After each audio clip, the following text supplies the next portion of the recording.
Alam ko na nangangailangan ka ng prayer sa oras na ito. Kaya wag mo munang i-scroll. Hayaan mong ipag-pray kita. Pero bago kita ipag-pray, hayaan mo munang basahin ko para sa iyo ang verse na ito. Mula sa Psalms chapter 37 verse 4. Sa Diyos mo hanapin ang kaligayahan at ang pangarap mo'y iyong makakamtan. Let us pray. Father God in heaven, Panginoon, maraming salamat sa oras na ito, Lord, na hindi aksidente, Panginoon, na napanood ito ng kapatid ko, Panginoon, na nasa kabilang screen dahil alam ko po, Panginoon, na siya po ay nangangailangan ng prayer sa oras na ito, Panginoon. Kung ano man po ang prayer ng kanyang puso, Panginoon, ay ipagkaloob niyo po ito sa kanya, Panginoon, kung ito po ay naaayon sa iyong kalooban. Gaya nga po ng paalala niyo, Panginoon, sa kanya at sa akin sa oras na ito, sa salita mo po, Panginoon, na kung kami man ay naghahanap ng kaligayahan, kung kami man ay may mga pangarap sa buhay, Panginoon, ay sa iyo namin hanapin, Panginoon, ang kaligayahan na ito. Sa iyo namin ipagkatiwala ang mga pangarap na ito, Panginoon. Dahil alam ko po, Lord, na ikaw ang nakakaalam ng mas nakakabuti para sa kapatid kong ito, Panginoon. Ipagkaloob niyo po para sa kanya, Lord, kung ano man po ang kaligayahan na hinahanap niya, kung ano man po ang pangarap na patuloy niyang tinutupad, Lord, samahan niyo po siya sa kanyang mga pangarap, samahan niyo po siya, Panginoon, sa kaligayahan ng kanyang buhay, Lord. At maranasan niya, Panginoon, ang kaligayahan na tunay na sa iyo lamang po magmumula. Hindi ito kayang ipagkaloob ng mundong ito, Panginoon. Hindi ito kayang ipagkaloob ng mga material na bagay. O Lord, may mga kaligayahan, Panginoon, na ipaparanas ang mundong ito. May mga kaligayahan na ipaparanas sa mga bagay, Panginoon, sa buhay namin, mga bagay-bagay sa buhay namin.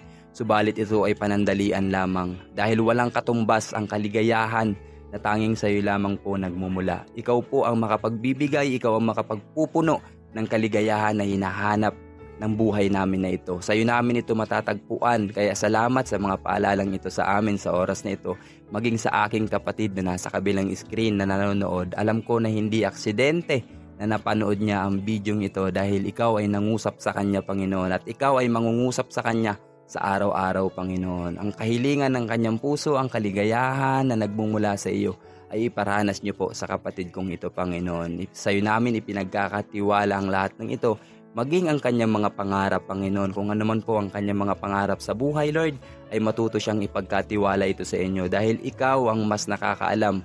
Ikaw ang mas higit na nakakaalam, Panginoon, ng mas magandang plano mo para sa kanya. Higit sa lahat, Panginoon, ang kaligayahan na nagmumula sa inyo. Sa iyo, Panginoon, ay iparanas mo po sa Kanya. Kami po ay nagtitiwala sa inyo. Kami po ay magkasama at sama-samang lumalapit sa inyo, Panginoon, at humihiling, Panginoon, ng lahat ng bagay na ito ay sa iyo namin ipinagkakatiwala. Lord, alam namin ang bagay na ito ay hindi nyo ipagkakait kung ito po ay naaayon sa inyong kalooban, Lord. Maraming salamat po sa oras na ito, Panginoon. Pagpalain niyo po ang kapatid kong ito. Ingatan niyo rin po siya, Panginoon, sa takbo ng kanyang buhay, sa mundong ito, Panginoon, sa pang-araw-araw niya kanyang pamumuhay. Bless protection, Panginoon. I-bless mo po siya ng protection na nagmumula sa inyo, Panginoon. Maraming salamat sa oras na ito. In Jesus' mighty name we pray. Amen and amen and amen. So ayun, no, kapatid, no. Ito yung paalala sa atin ng Panginoon na kung tayo man o ikaw man ay may mga pangarap o naghahanap ka ng kaligayahan sa buhay, alam mo, kapatid, tanging sa Panginoon lamang natin matatagpuan ang tunay na kaligayahan na yan. Hindi natin hindi natin matatagpuan yan sa mundong ito or sa mga material na bagay. Yes, dulot sa atin ng kaligayahan ng mga simpleng bagay or yung mga material thing dito sa mundong ito. Pero ang paalala sa atin ng Panginoon, yan ay temporary lamang, mabilis mawawala. Subalit ang kaligayahan na nagmumula sa ating Diyos ay panghabang buhay. Dahil ang kaligayahan na tunay ay sa Diyos lamang natin matatagpuan. Kaya yon yung paalala sa atin ng Panginoon sa oras na ito. And kung gusto mo pang mas lalong mapalapit, kung gusto mo pang mas lalong makilala ang Lord, ay basahin mo ang iyong Biblia. And kung gusto mo rin na i-follow ang page na ito, ay pwede mong i-follow dahil dito ay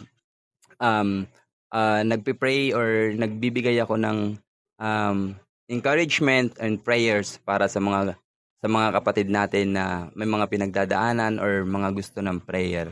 So yon, kapatid, maraming salamat sa oras na ito and lagi po nating tatandaan na God is good all the time. God bless.